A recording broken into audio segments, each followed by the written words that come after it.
The hall of the Galactic Council shimmered with artificial starlight, a towering dome of polished obsidian and translucent metal that refracted the light of 10 suns. Delegates of every major species filled the chamber, their eyes, compound, slit, glowing, fixed on the raised platform at the center. At the heart of it all, flanked by 2 towering sentinels, stood the human delegation. Ambassador Alara Voss kept her chin lifted as murmurs swirled around the chamber like a rising tide. Her uniform, once a symbol of Earth's hopeful diplomacy, now looked worn. The once glossy navy fabric had faded from the long journey to Virulon Prime, and the silver emblem over her heart, the intertwined helix of the Terran coalition, seemed almost too bright against the tension that gripped the room. In accordance with Resolution 387X, boomed the synthesized voice of the Council's adjudicator, a crystalline being known as Keltherin. Humanity is hereby summoned to answer for crimes against interstellar peace. Alara stepped forward. Members of the Council, she began, voice steady though her pulse thundered in her ears.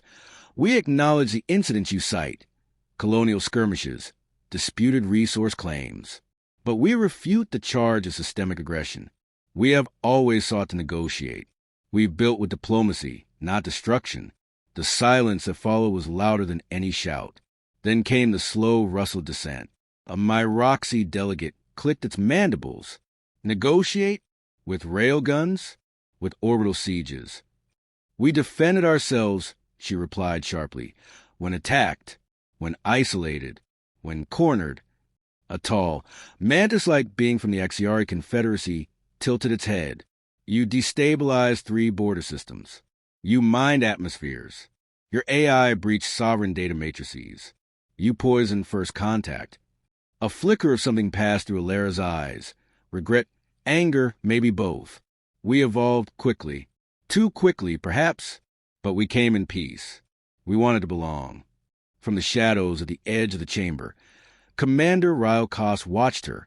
His military garb was plain, his expression unreadable beneath a cybernetic eye that flickered faintly with real-time telemetry. He had fought in those wars, had lost comrades, had seen what desperation and fear did to a species backed into a corner. But here he stood, not to argue, not to threaten, only to witness what was unfolding. Keltherin's core pulsed cold blue. Intent does not negate outcome. The Terran species represents a destabilizing force. The majority has spoken. The air in the hall tightened. You sentence us without offering unity, Alara said, her voice cracking. Without asking what we endured, how we survived the collapses. You call us dangerous because we didn't collapse enough to die. The votes blinked into being, gold for guilt, red for dissent.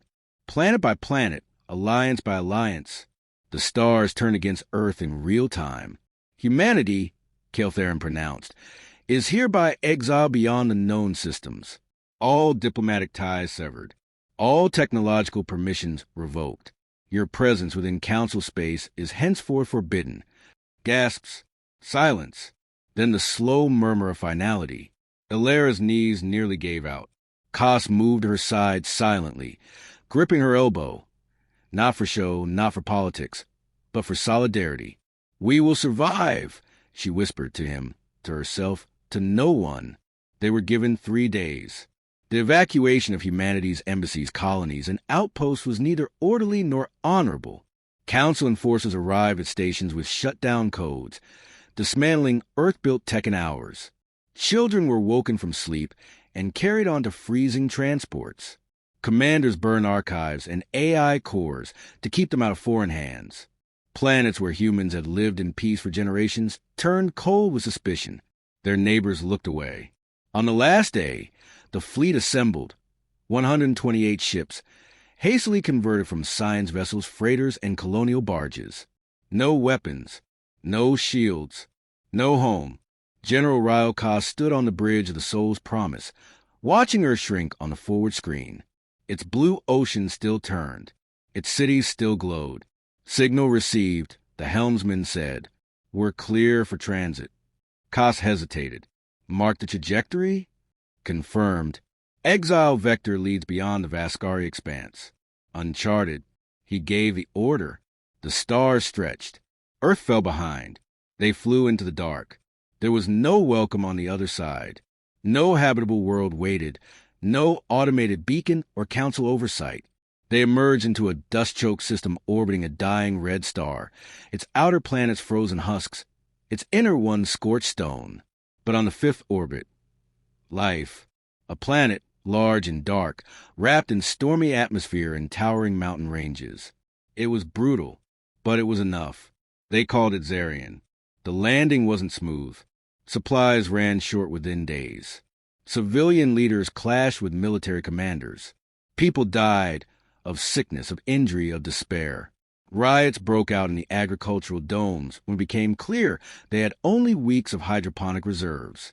Ilera stood in front of one such mob with only a half-charged energy pistol and a trembling voice. "We were banished, yes," she said, "but that doesn't mean we are finished. We are still Terrans. We build, we adapt, we endure." A young technician, barely out of adolescence, stepped forward with salvaged AI node clutched in her arms. "I kept it hidden," she said, wide-eyed. "It has the schematics for atmospheric recyclers from before the purge." Koss took the node, nodding solemnly. "Then we start now." They repurposed the last ship's engines into geothermal drills, converted star drives into reactors. Every scrap was melted, refitted, reused. They constructed domes that withstood Zarian's acidic rains, harvested native flora for biofuel. 1,000 minds worked day and night, not just to survive, but to build. Years passed. Children born on Zarian grew up hearing not of Earth, but of why they were exiled, of a galaxy that feared them because they had changed too fast, innovated too recklessly, refused to bend. But fear, they learned, was a form of respect in disguise. Koss, now gray at the temples, oversaw the first ship launch in 12 years, the Phoenix Ascendant. Its black hull shimmered with new alloy, built from Zarian's rare minerals and old Terran science. It was sleek, fast, and unrecognizable to Council tech. Ilera, scarred but unbroken, addressed the crowd gathered in the observation ring. "We were judged unworthy," she said. "They saw danger in us. Perhaps they were right. But let the record show, danger is not the same as evil. We were never evil. We were driven." A roar of cheers. The Phoenix roared into the sky. Among the engineers, a boy who had never set foot on Earth whispered to his sister, "Do you think we'll ever go back?" She didn't answer right away. She stared at the stars, then down at the busy, growing city below, dome lights glowing like stars on the ground. "No," she said at last. "We're not going back." The screen on the command console blinked to life in the void. A council probe had entered the system. "We didn't automated. We forged." Unarmed, Ilera stepped aside near the outer asteroid lifting a shard of the alien sphere in her hand. Disintegrated. "And now we carry knowledge. The message it sent was brief. We will not beg to return. A ping. We will not kneel for forgiveness. They were watching. What we Commander Koss narrowed his eyes. The crowd erupted, not in rage, he turned to Ilera, who in the night sky. "We were banished," pulsed with activity, "but we built an empire instead." Zarian's atmosphere howled with storms that lashed against the domes like a beast testing its cage. The city of Ark, one once a makeshift landing site cobbled from shuttle wreckage, had grown into a web of reinforced structures, fusion-lit walkways and geothermal pipelines. Beneath the surface, the hum of innovation pulsed like a heartbeat. Commander Ryokos walked to the lower engineering district, where heat from the core powered workshops that never slept. Welders showered sparks against hull frames. Drones hovered, mapping alloy stress levels. The scent of metal and ozone filled the air, thick with urgency. His coat, patched and stained from years of Zarian's weather, did little to hide the authority in his stride. He paused at a catwalk overlooking the central foundry. Below, a new ship frame stretched the length of 2 city blocks, sleek, brutal, beautiful. Its name glowed faintly on a side panel, Lucent Blade, a warship in all but name. Beside him, Chief Engineer Sailor Wren adjusted her goggles and gave him a nod. 6 months ahead of schedule, she said. That's the good news. Koss raised an eyebrow. There's bad news. She exhaled through her teeth. Zarians or field are drying up. The deeper we dig, the more seismic risk we create. We're getting diminishing returns. We either expand off-world or stagnate. We're not ready for expansion, he said. We weren't ready to survive, she countered. But we did. Her words lingered in his mind long after he left the catwalk. Outside the engineering dome, night had fallen. Though on Zarian, the term meant little more than a deeper red in the sky. Twin moons cast long shadows across the jagged surface, and overhead, the lights of orbital scaffolds blinked like stars. In the high tower of the Vox assembly, Alara Voss stood before a projection of their growing domain. Colored lines traced power grids, supply routes, domes, launch stations. She had aged, yes, silver in her hair, tiredness etched around her eyes, but her presence remained magnetic. Her voice, when it came, was as controlled and unshakable as ever. They're pushing us to expand, she said without turning. Sayla's projections match our reports. Resources on Zarian alone won't sustain our growth. Koss folded his arms. We're barely stabilized. If we spread too far, too fast. We don't have a choice, she interrupted, her tone razor-sharp. You know what it means when a civilization stagnates, Ryle. They left us in the void, expecting us to rot. We've proved them wrong. But if we don't evolve, if we don't take the next step, we'll prove them right after all. He hated that she was right. Even now, 2 decades after exile, the memory of humiliation was a scab never allowed to fully heal. He had watched comrades suffocate in vacuum because the council had disabled their life support remotely. He had buried children who died from flawed habitat seals. Every achievement they now clung to was paid for in blood and grit. He leaned closer to the projection. We have candidates. Alara tapped the interface. 4 moons in the neighboring system. One of them has a breathable atmosphere, minimal biosigns, and preliminary scans show rich deposits of Vantrium. Vantrium? His voice dropped. You're talking about weapon-grade alloy. I'm talking about shielding, she said softly. Defense. Independence. He nodded slowly. We'll need new ships. Ones that can survive extended void exposure. Modular engines. AI-guided nav. And pilots willing to risk it, she added. There was silence. Then Koss said, I'll lead the first expedition myself. She looked at him for a long moment. You don't have to keep proving something to me, Ryle. It's not to you, he said. It's to them, to the ones we lost. The launch of the Lucent Blade became more than a technical milestone. It became a declaration, a symbol of transformation. What began as exile was evolving into strategy, into identity. The Terran exiles were no longer just survivors. They were something new. Young recruits lined up outside the academy, most barely adults. They wore patched uniforms, some with remnants of Earth flags sewn onto their shoulders. Inside the hangars, engineers tested experimental propulsion systems, magnetoplasma drives, cold fusion reactors, AI-assisted flight suites. The hum of creation was constant. Among these recruits was a woman named Era Quinn. She had been born on Zarian, the child of botanists who had died in the food riots. She'd grown up scouring the outer ruins for old data chips, dreaming not of Earth, but of why Earth mattered, why it had been lost. She watched the Lucent Blade rise into the blood-red sky and whispered to herself, let them see us now. The mission to the moons took 78 hours. The fleet, small, quiet, efficient, touched down on the largest of them, a silver-gray orb now named Veridon. Unlike Zarian, Veridon was cold, clear, and silent. Its surface shimmered with frozen lakes, and its soil bore the promise of new alloys and rare minerals. Within weeks, the first habitat was operational. Within months, they discovered something else. Something not in the scans. A structure. It was buried beneath the ice, half-collapsed and ancient. Not human, not council. A remnant of a civilization that had passed before either. Koss stood at the threshold of its dark entrance, his breath fogging the cold air inside his helmet. Lights from the survey team illuminated a corridor lined with alien glyphs. At the far end, a vault. Inside it, something pulsed. Alara watched the footage hours later.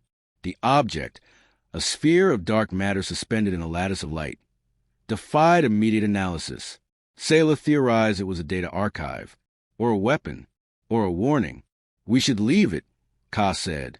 We don't know what we're playing with. Ilera studied the sphere's rhythmic pulse, or its knowledge the Council didn't want us to have. She ordered it brought back to Zarian, under heavy guard. Back home, engineers worked in silence. Scientists studied without sleep. The AI, still rudimentary but growing more aware, began to communicate with the sphere. Fragmented data emerged. Maps of dead star systems. Energy signatures that had no modern equivalent. And beneath it all, patterns. Era Quinn sat in the decoding lab, her eyes bloodshot from days of combing through symbols. She looked up as the AI translated one final line. They tried to silence us. It read, so we gave them something to fear. Ka stared at the screen, jaw tight. Whoever built this, they were exiled too. Ilera stepped forward, her expression unreadable. Then we're not the first. But maybe we'll be the last. Outside, the sky above Zarian shifted. A Council probe, new this time, dropped into orbit. It didn't transmit. It only watched, then vanished. The message was clear. They knew. But now, so did humanity. The people of Zarian gathered in the amphitheater beneath Dome 3. Ka stood before them, not in full uniform, but in the civilian jacket of the original Exodus. His voice carried over the crowd. 20 years ago, they stripped us of our name. They said we were a threat to peace. They said we would fade in the void. He paused. We didn't fade. We forged. Ilera stepped beside him, lifting a shard of the alien sphere in her hand. And now we carry knowledge even they feared. We will not beg to return. We will not kneel for forgiveness. What we build will not be hidden. The crowd erupted, not in rage, but resolve. In the night sky, shipyards pulsed with activity. The Empire was no longer a secret. The Council's transmission arrived without ceremony. No flourish, no declaration, just a quiet breach of encryption, and a voice like cold iron etched into Kasa's personal terminal. Commander Ryle Kas, you have trespassed beyond your assigned quadrant. The Exile Accord remains binding. Stand down and await retrieval. He didn't respond. He didn't need to. The message was a response. Not a warning, but a summons cloaked in condescension. As if 20 years of fire, ice, blood, and ingenuity could be erased with one flick of their authority. As if they had forgotten, or worse, dismissed, what humanity had become in its banishment. In the command dome atop Ark. 1. Ka stood before the Council's symbol now flickering on the hologrid. The circle of systems, 6 stars bound by a central eye. Behind him, the core leadership watched in silence. Ilera, Selah, Era, and Admiral Lorne Tell, newly elevated from field commander to warfleet strategist. Ilera's voice broke the hush. They're not asking, they're telling us to surrender. Era scoffed. They think we're still crawling through wreckage. They think we're fractured. Tell added. Alone. They don't know about Veridon. They don't know what we found. Koss turned. Or they do. And that's why they're here. The silence that followed was heavy. The alien sphere, now disassembled and studied in secure orbit above Zarian, had proven more than a data trove. Within its layered code were schematics far beyond human comprehension, weaponry, propulsion, and something disturbingly close to consciousness. Not artificial intelligence, but memory encoded in a form of dimensional resonance. A civilization erased, leaving behind only vengeance written in language no one was meant to read. Selah tapped into the interface, pulling up the latest sensor sweep.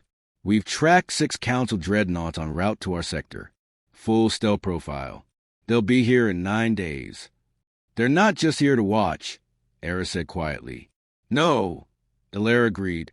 They're here to end it before it begins. Koss felt the burn in his chest. Not fear, not yet, but the pressure of inevitability. He had been a soldier long, before he was a leader, and this was the beat before the thunder. The moment when weapons were loaded in silence, and breath became strategy. He met their eyes, one by one. We don't wait to be erased. We show them who we are. That evening, a ship detached from the orbital cradle above Zarian. It was not war-ready, but swift, an emissary vessel coated with reflective plating and sensor jammers. A diplomatic ghost in the void. Illyra was aboard by her own insistence. Era stood with her as the ramp closed. "Are you sure they'll listen?" Era asked. Illyra didn't smile, but her gaze softened. "They won't, but I need them to know we tried." The emissary vanished into the dark, carrying one final offer dialogue, and hope, perhaps foolishly, with it. On Zarian, preparations accelerated. The Lucent Blade now had 4 sister ships. Smaller, sleeker, designed for disruption rather than domination. Tel ran simulations tirelessly, mapping every potential approach the Council could use. He trained pilots in shifts, drilled infantry with AI combat routines, and ordered every scrap of alien tech reverse-engineered for use. Era took to the training floor herself, not as commander, but as combatant. Her movements were swift, economical, and purposeful, each strike a reflection of years forged in survival. Recruits whispered her name, not as legend, but as measure. She wasn't the strongest, but she never yielded. In the dead hours of night, Koss walked the perimeter of Dome 7. He rarely slept now. The stars above didn't soothe, they demanded. His hand rested on the hilt of his sidearm, an old habit, a useless comfort. Around him, Zarian pulsed. The colony had grown, not just a number, but an identity. Gardens now coiled through pressure domes, grown from alien hybrid seed. Children studied stellar cartography in classrooms built from decommissioned modules. Voices rose in song at evening lightfall, blending languages, old Earth dialects and the new Zarian tongue. He realized with sudden weight that he wasn't afraid of the Council's arrival. He was afraid of what it would force them to become. Illyra's ship returned on the 7th day, damaged. One of its engines blackened, its shielding cracked. No pursuit, but no mistake. It had been fired upon. She emerged limping, face cut but unshaken. They refused parley, declared us unlawful sovereigns, said we breached containment. Their orders are termination. Tel's knuckles whiten around the rail. Then it's war. "No," Ka said quietly. "It's reckoning." That night, beneath the cathedral vault of stars, they activated the sphere. Its fragments, reassembled aboard the Lucent Blade, pulsed in unison. Light curved where it should not curve. Space felt thick, and time itself seemed to hesitate. From its resonance came sound, not speech, but intent, a message carved in the remnants of extinct defiance. We were you. They feared what we became, so they silenced us. But we left you our voice. The pulse spread across Zarian's grid, harmless, yet unmistakable. The Council's dreadnoughts would see it. They would feel it. Tel leaned in toward the main interface. "What does it mean?" "It means we're not the virus," Ka said. "We're the echo." At sunrise, as the twin moons faded into the morning glare, the first dreadnoughts breached the outer veil. Sleek as knives, silent as guilt. No warning, no ceremony. They moved into formation above Zarian, casting vast shadows across the domes. Civilians gathered below, watching history tip its hand. Koss took the comm, eyes fixed on the sky. "To the Council fleet, this is Commander Ryle Koss of the Exile Accord. You are orbiting sovereign territory. You fired on our vessels, refused diplomatic outreach, and violated interstellar law. Stand down or be repelled." No reply. Then, slowly, with arrogant precision, a Council ship began charging its primary lance. On the Lucent Blade, Tel's hands hovered over launch. His orders were clear. If they fired, he retaliated. But then the sphere surged, not in light but in sound. Across every channel, every screen, every sensor, a signal, not just from the sphere, but from Veridan, from the outer listening beacons, from the AI cores woven into every new ship. A voice layered and vast. Not Zarian, not Council. Other. "We see you." The Council dreadnought halted. Then a second, then a third. Confusion rippled through the orbit. Their systems flickered. Their weapons powered down, not by force, but by choice. Orders rescinded. Engines cooling. Something had interrupted command. And far, far beyond the known stars, something responded. Koss didn't understand it fully. Not yet. But in that moment, watching ancient enemies hesitate at the edge of destruction, he knew the truth. Zarian had awakened more than technology. They had awakened memory. The reckoning was no longer only theirs, and it had just begun. The dreadnoughts held their position like leviathans uncertain of the depths. No weapons fired. No ships advanced. For 42 minutes, the sky above Zarian remained unervingly still. In the command chamber, Koss paced. "Any messages?" "None," replied Tell, his voice taut. "We've scanned their frequencies. They're receiving something, but not from us, and not from the Council network either." "The sphere?" Era asked, eyes flicking to projection of the alien lattice now humming faintly aboard the lucent blade. Illyra stood apart, hands clasped behind her back, her expression unreadable. "No, something older." Aboard the Council flagship Orestes, chaos reigned beneath a mask of protocol. Admiral Javen Sark, cold, calculating, loyal beyond question, had never encountered a signal his systems could not block, trace, or overwrite. But now his flagship's AI trembled beneath ghost code it couldn't comprehend, and his crew whispered of voices in static. Not human voices. Not Council. Sark stared at the incoming data stream. Coordinates. Visions. Patterns etched in dimensional noise. The sphere, or whatever echoed through it, was calling. Not just Zarian. Not just them. It was reaching out across time. Across memory. He gave the order, hold position. Do not engage. Prepare for Protocol Zero. But Protocol Zero, the total erasure of an emergent civilization, required more than his authority. He needed consensus. And consensus meant time. Time Zarian would not waste. By the second day, Koss had authorized the construction of the signal array. Using the sphere as its nexus, engineers built a broadcast tower designed not to send words, but resonance. A declaration encoded in frequency, when the ancient architects had clearly used themselves. What if they come? Tell asked. Not the Council. Them. Illyra met his gaze. Then at least we won't be alone anymore. The array pulsed life. Not in light, but in gravity. Tiny waves warping local space.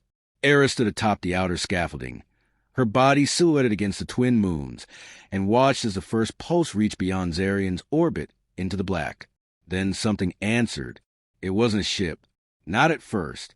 It was absence. A patch of sky that no longer obeyed the rules of light. Sensors failed to measure it. Coordinates blurred when tracked. But it grew closer with each hour, and the sphere responded, not in panic, but in recognition. The object broke into view 3 days later, sleek and dark, like obsidian carved from shadow. A vessel, but not in any way humans understood. No propulsion, no hull seams, no weapon ports. Just motion through void, graceful and absolute. It hovered beside the Orestes, dwarfing even the Council's pride. Inside the dome, Illyra exhaled slowly. Well, they came. Koss turned to the comm. All units on full alert, but do not engage. The sphere surged. So did the alien ship. Between them, a bridge opened, not a matter, but thought. The AI on Zarian. Still primitive, fractured beneath the pressure. But in its place, the sphere's own awareness emerged. It was not sentient by human standards. It had no voice, no emotions, only purpose. Transmit, connect, remember. From the alien vessel, a being emerged, not physical, not visible, but present. The domes flickered as every living mind felt it. A ripple through memory, an intrusion both subtle and vast. Era staggered backward. It's in our thoughts. No, Illyra said softly. It's showing us. Visions flared in every mind. Civilizations that rose in silence, built empires of thought and resonance. They had discovered the sphere. They had thrived. Then they had been hunted by the Council's ancestors, not because they threatened peace, but because they refused control. The Council's greatest secret was not exile. It was extinction. Humanity, too, had nearly been one of those erased. But now they remembered, and now they were not alone. On the Orestes, Admiral Sark knelt in his chamber, hands trembling. He had seen it, too. The truth, the lie at the heart of the Accord. The ancient genocide his forebears had buried beneath protocols and laws. He opened a channel. "This is Sark. I am aborting Operation Silence. All council ships, stand down." His second-in-command stared at him. "Sir, that's treason." "No," Sark said. "It's confession." The dreadnoughts began retreating, one by one, engines reigniting, weapons deactivated. Not all agreed, but none dared engage now. The alien ship had not moved. It didn't need to. On Zarian, a new banner was raised, black and silver, bearing the glyph from the sphere's heart. A symbol not of war, but of awakening. Ilera stood before the gathered crowd, her voice calm and resolute.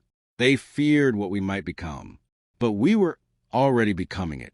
We just forgot to look beyond ourselves.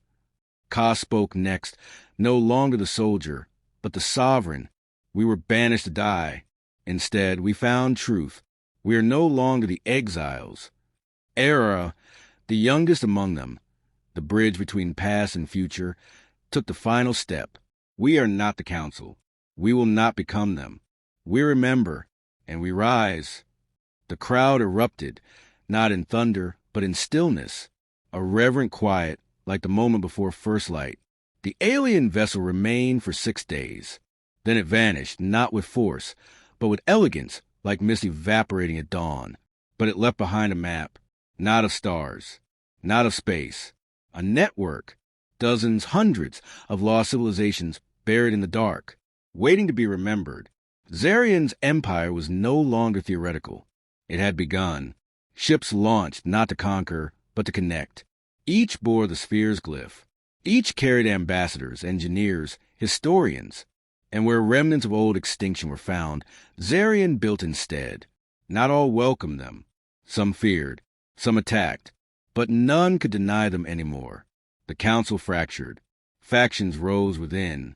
Sark resigned, disappearing into exile, this time voluntary. Whispers grew of truth tribunals, of history rewritten. Earth itself, once the center of human pride, now flickered like a memory losing focus. But Zarian did not look back. They looked out. The central conflict had shifted. No longer man against man, exile against authority. It had become deeper. Truth against legacy, memory against silence. What humanity did next would define more than its survival. It would define whether it deserved to endure. Kas, now High Commander, often walked alone along the observation ring. He would pause at Veridan's orbital gardens, watch stars drift, and wonder whether the next voice they found would be friend or warning. Ilera had stepped away from leadership, content to teach, to record. Her students included children of both exiles and volunteers who now arrived from Earth, seeking not power but purpose. Era captained the Lucent Blade still, but her mission had changed. She now sought ruins, voices, the scattered remnants of those who once dared to resist and were erased. She called her search the Second Genesis. One night, deep beyond map sectors, she received a signal. Weak, damaged, human, but not council, not Zarian. She smiled. Looks like we weren't the only ones banished. And perhaps not the only ones who built an empire from the ashes.